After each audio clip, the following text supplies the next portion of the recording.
Acne prone skin वालों को ये कोरियन ग्लास स्किन नहीं करनी है कि इंस्टाग्राम देख के प्लीज इन्फ्लुएंस मत होइए। जो मेकअप अप्लाई करते हैं, जो जिनका मतलब फेस वैल्यू है, तो उनके लिए बहुत जरूरी है आप क्लेंजिंग किस तरह से करें। सो मॉइस्चराइजर बिल्कुल स्किप नहीं करना है अपने नाइट रूटीन में। सही सनस्क्रीन कैसे ढूंढें? सनस्क्रीन 365 डेज ये चाहिए, चाहे बारिश हो, चाहे आप घर के अंदर हो, चाहे आप खाना बना रहे हो, चाहे फोन देख। हेलो हाय नमस्कार, मेरा नाम है प्रिया और आज आप बहुत अच्छी जगह है। आज का पूरा पॉडकास्ट देखना ही पड़ेगा आपको, क्योंकि आज हम मिलने वाले हैं अपने स्पेशल गेस्ट डॉक्टर इशिता पंडित से। Ma'am thank you so much.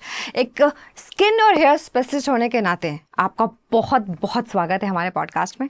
आपको पता है इंटरनेट पे सबसे ज़्यादा क्वेश्चंस पूछे जाते हैं, स्किन को अच्छा कैसे करूं, बालों को मजबूत कैसे बनाऊं। तो आज हम स्किन के बारे में स्पेशली बात करेंगे। आप कैसे ज़्यादा खूबसूरत लग सकती हैं या फिर कितने हैंडसम आप लग सकते हैं, अपने स्किन को कैसे और बेटर बना सकते हैं। मैम आज सब कुछ बताने वाली हैं, राइट? मैम सबसे पहले तो जो बेसिक स्किन केयर है उसके बारे में क्या कहना है आपका? सो बेसिक स्किन केयर होती है कि आप अपना डेली रूटीन क्या फॉलो कर रहे हैं। कि अगर आप सुबह फेस वॉश कर रहे हैं, उसके बाद आप कुछ अप्लाई कर रहे हैं या आप ऐसी बेयर स्किन छोड़ रहे हैं, तो एक बेसिक स्किन केयर होती है cleansing, toning, moisturiser and sunscreen. ये तीन एक बेसिक रूटीन का पार्ट है जो बेसिकली हर इंसान को करना चाहिए, स्टार्टिंग फ्रॉम टीनेजर, मतलब आप जितने भी एज के हो जाएं, ये एक बेसिक रूटीन सबको फॉलो करना चाहिए। जब हम बात करते हैं कि थोड़ा सा अगर स्किन स्पेसिफिक कि एक्ने है या पिगमेंटेशन है, तब आप स्किन केयर को चेंज कर सकते हैं, लेकिन तब भी ये बेसिक स्किन केयर सब में फॉलो होता है। Cleanser, moisturiser and a sunscreen. Do not skip sunscreen. Okay. अच्छा, ये जो स्किन केयर रूटीन है, ये हम किसी भी सोशल मीडिया पे चले जाएं, बड़ा ही वायरल हो रहा है। हर कोई बता रहा है कि ये भी लगाओ, वो भी लगाओ, ऐसे मत करो, वैसे मत करो। लेकिन क्या ये जनरल होता है? अगर एक टीनेज स्किन है, एक एडल्ट स्किन है और एक स्किन जिस पे झुर्रियाँ आने लग गई, वो उनकी स्किन केयर एक तो नहीं हो सकती, राइट? तो उसके लिए क्या स्पेशल ट्रीटमेंट है जो हम कर सकते हैं अपने स्किन के साथ? बहुत सारी यंग गर्ल्स मेरे पास आती हैं कि मैम हमने इंस्टाग्राम पे रील देख के रेटिनॉल लगाना शुरू कर दिया, या हम सैलिसिलिक लगाते हैं, हम विटामिन सी लगाते हैं।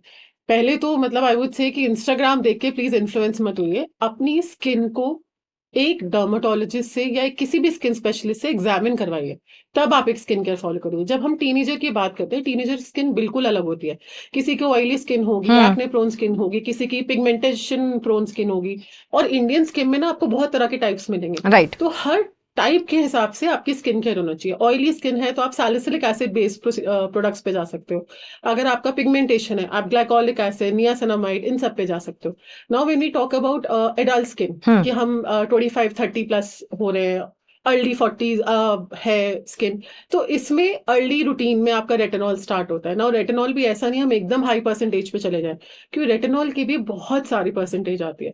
सो विटामिन सी भी अगर अप्लाई कर रहे हैं तो आपकी स्किन वो विटामिन सी ले पा रही है, वो भी बहुत इंपॉर्टेंट है, राइट? और रेटिनॉल भी ना ऐसे नहीं होगा कि आपने एकदम लगाना शुरू कर दिया। सो जब हम रेटिनॉल स्टार्ट करते हैं तो हम बोलते हैं पेशेंट को कि आप हफ्ते में 2 दिन लगाइए, मॉइस्चराइजर के साथ लगाइए, सैंडविच मेथड से लगाइए। सैंडविच मेथड मतलब आप पहले मॉइस्चराइजर लगाएं, फिर रेटिनॉल लगाएं, फिर मॉइस्चराइजर लगाएं। स्किन को टाइम दीजिए। किसी भी स्किन केयर को आपको एटलीस्ट 30 डेज देने पड़ेंगे ताकि वो रेटिनॉल सूट करे। बिल्कुल। धीरे धीरे आप उसको डेली रूटीन में ला सकते हैं। रेटिनॉल में भी टाइप्स में सिरम्स आते हैं। सिरम्स जो माइल्ड रेटिनॉल सिरम्स आते हैं, 0.5% का आपको सिरम मिल जाएगा। पहले उसे स्टार्ट कीजिए, उसको स्किन में रूटीन में आने दीजिए, उसके बाद आप रेटिनॉल क्रीम्स पे जाए। बहुत जरूरी है कि हम स्किन केयर में एक साथ सारे एक्टिव्स ना शुरू करें। कुछ लोग क्या करते हैं कि हाइड्रोनिक भी लगा रहे हैं, विटामिन सी भी लगा रहे हैं, नियासिनामाइड भी चल रहा है, ग्लाइकोलिक भी चल रहा है, रेटिनॉल भी चल रहा है। ये बहुत गलत है और असर किसी ने नहीं किया, और ब्रेकआउट्स और होने लगे। ब्रेकआउट्स हो जाती है, स्किन में रैशेज हो जाते हैं। कितने सारे पेशेंट्स ऐसे आते हैं कि उनका ये चीक वाला एरिया पूरा रेड हो जाता है, राइट? उन्होंने टू मच एक्टिव यूज कर लिया। सो एक स्किन केयर में एक ही एक्टिव स्टार्ट करके कम से कम 30 दिन वेट करना बहुत जरूरी है। तभी आपकी स्किन केयर में इफेक्ट आएगा और तभी वो बहुत ज्यादा आपकी स्किन को मतलब इफेक्ट देगी। अच्छा, ये स्किन केयर जो है, वो जो नाइट का स्किन केयर है और जो दिन में जो सुबह हम ऑब्वियसली जब घर से निकलते हैं उसकी जो स्किन केयर है, उसमें बहुत सारे लोग कहते हैं कि सेम क्रीम सुबह भी लगा रहे हैं, सेम क्रीम रात में भी लगा रहे हैं, और वही सीरम सुबह भी लग रहा है, रात को भी लग रहा है। तो क्या डिफरेंस हमें करना चाहिए दोनों में? देखिए, मैं एक बात करूंगी, एक तो बेसिक रूटीन की और एक थोड़ा एडवांस रूटीन की ना। बेसिक रूटीन क्या है? आपने सुबह उठा, आप सुबह उठ रहे हैं, आप ऑफिस जा रहे हैं, जिम जा रहे हैं, कुछ भी आप वर्कआउट स्टार्ट कर रहे हैं, क्लेंजिंग फर्स्ट पार्ट होता है। क्लेंजिंग करके एक मॉइस्चराइजर लगा लिया और सनस्क्रीन लगा लिया। उसके बाद ऑफिस काफी लोग 3-4 घंटे बाद या 2 घंटे बाद जाते हैं। सब लोग अपना मॉर्निंग रूटीन कुछ ना कुछ और करते ही हैं। जब आप अपने ऑफिस जा रहे हो तब आप उसमें एक्टिव ऐड करो। एक्टिव में भी क्या होगा, पहले हम फेस वॉश करते हैं, फिर हम सीरम लगाते हैं, जो भी एक्टिव सीरम है। जी उसके बाद मॉइस्चराइजर लगाया जाता है और उसके बाद सनस्क्रीन लगाया जाता है। अब इसमें हमें कुछ और एडवांस करना है तो इसमें हम आई केयर भी ऐड कर सकते हैं, इसमें हम हाइलुरोनिक एसिड सीरम्स भी ऐड कर सकते हैं, इसमें हम कोई भी एक्टिव क्रीम, जैसे अगर आपको पिगमेंटेशन है, कुछ लोगों को झाइयां होती हैं, जी मियास्मा होता जी है, तो आप पिगमेंटेशन की क्रीम अपने सनस्क्रीन से पहले अपनी सिर्फ झाइयों पे अप्लाई कर सकते हैं। किसी को एक्ने है तो उनको स्पॉट एक्ने ट्रीटमेंट करना है, तो अपना क्लेंजर, सिरम, मॉइस्चराइजर अप्लाई किया, उसके बाद आपने स्पॉट ट्रीटमेंट अप्लाई करा और उसके बाद आपने सनस्क्रीन अप्लाई किया। ये आपका डेली रूटीन होता है मॉर्निंग का। जब हम इवनिंग में घर आते हैं, कुछ लोग 5 बजे आ रहे हैं, कुछ लोग 8 बजे आ रहे हैं, कुछ लोग 10 बजे आ रहे हैं। मैं ये नहीं बोलूंगी कि आते ही फेस वॉश करें, बट जब आप सोने जा रहे हैं, हम्म। क्लेंजिंग करना और फेस वॉश करना बहुत जरूरी है। मतलब आलस नहीं चलेगा। रात में तो आप आलस कर ही नहीं सकते, आप खाना छोड़ सकते हैं लेकिन स्किन केयर नहीं छोड़ छोड़ सकते। सकते। और क्लेंजिंग का बहुत बड़ा रोल है। अब बहुत सारे लोग ऐसे जो मेकअप अप्लाई करते हैं, जो जिनका मतलब फेस वैल्यू है, तो उनके लिए बहुत जरूरी है आप क्लेंजिंग किस तरह से करें। सो डबल क्लेंजिंग का रोल आता है। अगर आप मेकअप अप्लाई करें, अगर आपका डेली रूटीन है कि आप हैवी प्रोडक्ट्स लगाते हैं, आपका पोल्यूशन से बहुत ज्यादा आप जाते हैं, स्ट्रेस एनवायरनमेंट है, सो क्लेंजिंग में आप पहले एक बाम से या एक मिसल वाटर से या एक जेंटल क्लेंजर से पहले फेस वॉश करिए और उसके बाद एक क्रीमी क्लेंजर से या किसी भी नॉर्मल फेस वॉश से फेस वॉश करिए ना। कई बार लोग क्या करते हैं, फेस वॉश करके सो जाते हैं, हाँ। वो बहुत गलत है। आपने कुछ भी, आप नाइट रूटीन एक सबसे काम रूटीन है। हम्म। पूरी रात आपकी स्किन एक बेस पे है, ना आपका पोल्यूशन एक्सपोज है, ना आपकी स्किन को सन एक्सपोजर हो रहा है। उस टाइम पे आप जो भी लगाएंगे उसका सबसे अच्छा इफेक्ट आता है, रिजुविनेट होगी स्किन। रिजुवनेट होगी, ब्राइट होगी और स्किन पे सबसे अच्छा इफेक्ट आएगा। सो मॉइस्चराइजर बिल्कुल स्किप नहीं करना है अपने नाइट रूटीन में। अगर आप टीनेजर स्किन पे हैं तो आप कोई भी बहुत माइल्ड बेसिक सीरम अप्लाई कर सकते हैं। अगर आपकी थोड़ी अडल्ट स्किन है तो आप रेटिनॉल अप्लाई कर। ओके। अच्छा, जो सनस्क्रीन की बात बार बार आ रही है और हमेशा बात होती रहती है इंटरनेट पे, मुझे लगता है सनस्क्रीन के बारे में सबसे ज़्यादा सर्च किया जाता है। तो एक सनस्क्रीन, एक नॉर्मल इंसान सनस्क्रीन खरीदने जाता है, उसको लगता है कि 50 हमने ले लिया, SPF 50, अब तो बस हमें सन कुछ नहीं कर पाएगा जबकि ऐसा कुछ होता नहीं है। तो एक मतलब एक सही सनस्क्रीन कैसे ढूंढे? सी सनस्क्रीन के ना बहुत सारे टाइप्स होते हैं। मतलब यहाँ मैं बोलूंगी आपको सनस्क्रीन चूज करना है आपके स्किन टाइप के हिसाब से और आपको क्या पसंद है। कुछ लोगों को फाउंडेशन बेस्ड सनस्क्रीन पसंद, टिंटेड सनस्क्रीन हाँ। पसंद आते हैं क्योंकि उनको चाहिए कि थोड़ा शाइन आए, तो वहाँ टिंटेड सनस्क्रीन होते हैं। कुछ लोगों को मैट सनस्क्रीन चाहिए। मैट मतलब आपने लगाया और पता नहीं चला कि कोई ऐसे कास्ट नहीं है और वो स्किन में मर्ज हो गया, उसमें जी कोई ऑयलीनेस नहीं है, जी। वो बिल्कुल स्किन में बैठ गया, वो मैट सनस्क्रीन होता है।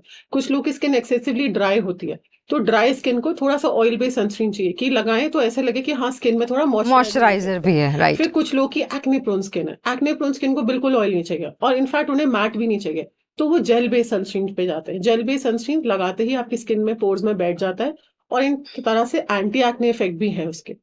अब सनस्क्रीन की जब हम SPF की बात करते हैं, जी SPF होता है सन प्रोटेक्शन फैक्टर। जी। सन आपको कितना प्रोटेक्ट कर रहा है, ये SPF है। नाउ SPF 30 सबसे बेसिक होता है, ज्यादातर आपको हर जगह मिलेगा।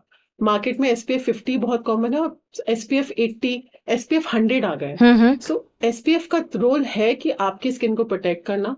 50 और अबव सबको चल सकता है, लेकिन Okay. अगर आप ये बोलें कि मैं SPF 15 लगा लूं या 20 लगा लूं तो वो इतना अच्छा, ये जो प्लस प्लस प्लस प्लस वाला है वो उसका क्या सीन है? वो PA रेटिंग हाँ। होती है। PA रेटिंग भी प्रोटेक्शन फैक्टर होता है। यूजुअली आप 3+ या 4+ PA रेटिंग में चाहिए ओके। जब आप सनस्क्रीन चूज करें। अच्छा, एक और मिथ है, मतलब ये तो बहुत जरूरी है पूछना। सनस्क्रीन लोगों को लगता है धूप में निकलने के तुरंत पहले लगा लो तो बस सन तो कुछ भी नहीं बिगाड़ पाएगा हमारा, और सिर्फ गर्मियों में लगाओ। सर सनस्क्रीन 365 डेज ईयर चाहिए, चाहे बारिश हो, चाहे आप घर के अंदर हो, चाहे आप खाना बना रहे हो, चाहे फोन देख रहे हो। हाँ बिल्कुल। फोन में भी ब्लू लाइट है, सनस्क्रीन आपको 365 दिन चाहिए। तो मतलब उसको आपको बिल्कुल भी स्किप नहीं करना, जैसे आपको पूरा पॉडकास्ट देखना है वैसे ही आपको सनस्क्रीन मिस नहीं करना है। एग्जैक्टली। तो अगर हम जब खरीदने जाते हैं सनस्क्रीन तो हमें बस ये देखना है कि SPF मतलब 30+ अबव होना चाहिए and plus plus plus plus होना चाहिए। प्रोटेक्शन भी देखना चाहिए, हाँ। UVA, UVB, इंफ्रारेड, क्योंकि इंफ्रारेड सबसे ज्यादा है। लैपटॉप पे हम आजकल काम कर रहे हैं, ब्लू लाइट एक्सपोजर एग्जैक्टली, और दिन भर काम करते हैं। दिन भर हम फोन्स पे रहते हैं, तो बहुत जरूरी है कि उसका प्रोटेक्शन इंफ्रारेड और ब्लू लाइट पे।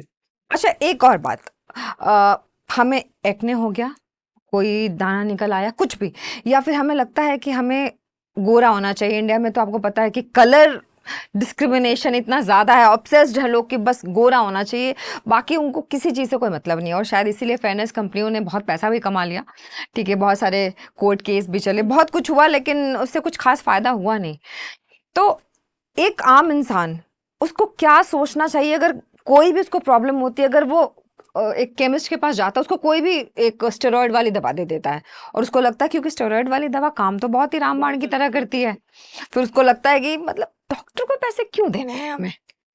ये बात है। आप इसमें आप सिर्फ फेस की मत बात करिए, जहाँ पे इन्फेक्शंस होते हैं, फंगल इन्फेक्शन, दांत, खाज, खुजली, वहां पे भी लोग यही अप्लाई करते हैं। बेसिकली एक दवा सारी चीजों की इलाज करे।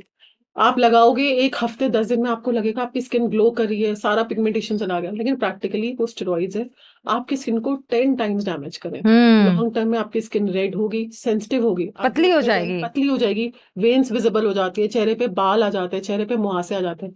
एंड ट्रस्ट मी, मेरे पास ऐसे पेशेंट्स आते हैं जिनकी स्किन रिपेयर करने में भी हमें साल भर लग जाता है, बिल्कुल, उन्होंने सिर्फ 1 महीना लगाया हो। तो कभी भी किसी भी मेडिकल स्टोर से जाके अपने आप ट्यूब नहीं लेनी है।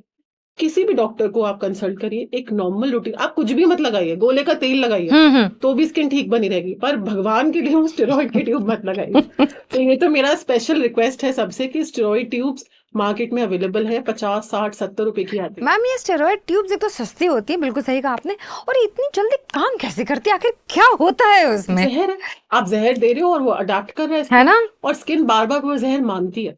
फिर जब भी आप वो स्टेरॉइड ट्यूब लगाओगे ना, आपकी स्किन इतनी अच्छी लगेगी, जब आप उसे छोड़ोगे स्किन खराब होती है। तो पेशेंट विशियस साइकिल में होता है, वो लगाते रहते हैं। वो हमारे पास भी तब आते हैं जब वो स्टेरॉइड लगा के वो स्टेरॉइड भी काम करना बंद हाँ कर देता है। एग्जैक्टली, क्योंकि उसको आदत हो गई स्किन को, उसके बाद तो जब असर वो करना बंद कर स्टेरॉइड देगी। भी काम करना बंद कर गया, वो तब आते हैं।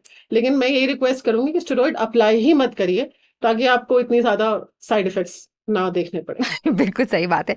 अच्छा, अब एक वायरल प्रोडक्ट के लिए वायरल क्वेश्चन, राइट?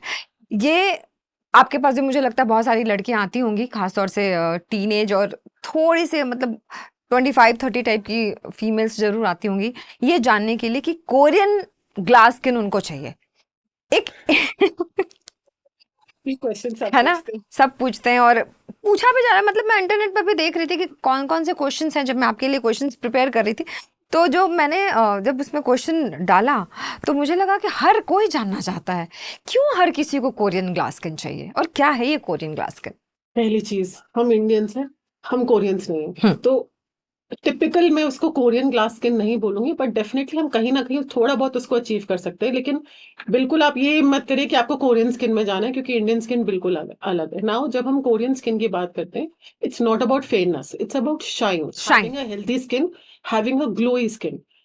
लोग उसको बहुत कंफ्यूज करते हैं गोरी स्किन से, तो वो गोरी स्किन नहीं है। आपकी स्किन में एक हेल्थ हो, एक मॉइस्चराइजिंग फैक्टर हो, आपकी स्किन में एक शाइन हो, एक ग्लास लाइक इफेक्ट हो, that is what Korean skin is.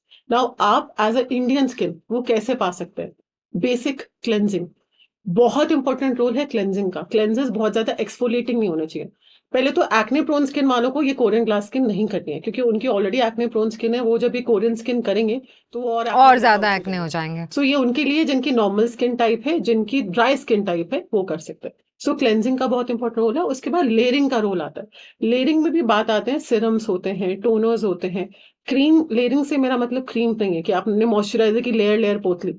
आप सिरम्स, एसेंस, टोनर्स जो कि एलोवेरा बेस्ड हो, रोज वाटर बेस्ड हो, या बहुत ही बेसिक ऑयल बेस्ड हो, उनकी 2 या 3 लेयर्स कर सकते हैं। द साइंस सेज आपको एटलीस्ट 7 लेयर्स करनी है, बट आप 2 या 3 लेयर्स भी करेंगे तो भी इट विल वर्क। देन उसके बाद आप मॉइस्चराइजर लगाइए। मॉइस्चराइजर आपका सेरामाइड बेस्ड होना चाहिए, राइस वाटर बेस्ड भी हो सकता है। इवन वी से आपके घर में जो चावल आप उबालते हैं, वो चावल का जो पानी होता है, आप हफ्ते में 1 या 2 बार उससे स्किन वॉश करिए, वो भी बहुत अच्छी स्किन देता है। And then of course seal it with a sunscreen. Now एक चीज होती है वैसलीन पेट्रोलियम जेली, जो सबके घर में होती है। बिल्कुल। अगर आपकी ड्राई स्किन है और नॉर्मल स्किन है, आप रात में कुछ मत करिए, थोड़ा सा वैसलीन लीजिए, फेस पे उसको मसाज करिए और ऐसे बाम की तरह लगा के सो जाइए। अगले दिन ऐसे छोटे बेबी का बम होता है। हाँ, एक्चुअली पता है मैम, जब मैं रेटिनॉल लगाती हूँ, रेटिनॉल के बाद जैसे जो एरियाज बहुत सेंसिटिव होते हैं ना, नोज का, हाँ, वो सुबह जब मैं उठती हूँ एक्चुअली वो बहुत ज्यादा ग्लोई लगता है देखने में। वैसलीन बहुत सस्ता प्रोडक्ट है और बहुत अंडररेटेड प्रोडक्ट, बहुत अंडररेटेड प्रोडक्ट। लेकिन अगर वैसलीन को आप सही तरीके से यूज करें तो बहुत अच्छा काम करता है। Thank you so much ma'am, आपने इतनी काम की चीज़ें बताई हैं। मतलब बहुत पैसे खर्च करने की ज़रूरत नहीं है खूबसूरत दिखने के लिए, है ना। खूबसूरत स्किन के लिए बहुत ज़्यादा पैसे खर्च करने की ज़रूरत नहीं है। और वो लोग, उनके लिए भी कुछ बता दीजिए जो मेकअप के अंदर अपने स्किन को छुपाते हैं। सी मेकअप आपकी स्किन पे तभी अच्छा लगेगा अगर आपकी स्किन अच्छी होगी। अगर आपकी स्किन में एक्ने है, ब्रेकआउट्स है, ओपन पोर्स है, इनफैक्ट ड्राई स्किन है और हेयरी स्किन है, तो मेकअप बैठेगा ही नहीं स्किन पे। बिल्कुल भी नहीं। तो पहले अपनी स्किन को रिपेयर करें, पहले अपनी स्किन की क्वालिटी रिपेयर करें, स्किन को हेल्दी बनाएं। और बहुत जरूरी है, उसमें डाइट का रोल है। आप किचन में क्या खा रहे हैं ना, वो बहुत जरूरी है। सो अपनी हेल्थ इंप्रूव करिए, अपनी लाइफस्टाइल इंप्रूव करिए, स्लीप पैटर्न प्रॉपर करिए, अपनी स्किन को प्रोटेक्ट करिए सनस्क्रीन से, तब आप मेकअप ब्रांड्स पे जाइए। और मेकअप भी बहुत जरूरी है, आप अपने स्किन टाइप के हिसाब से लें। Thank you so much ma'am, बहुत मज़ा आया इस पॉडकास्ट को करने में और आपको सुनने में भी बहुत अच्छा लगा होगा। अगर आपको हमारा वीडियो जो कि पसंद आया ही होगा, I am very very sure, तो लाइक शेयर कमेंट ज़रूर कीजिएगा। और नेक्स्ट वीडियोस में आपको कौन सा टॉपिक सुनना है और देखना है, ये भी ज़रूर बताइएगा। और अपना और अपने हेल्थ का ख्याल रखिएगा। Bye bye.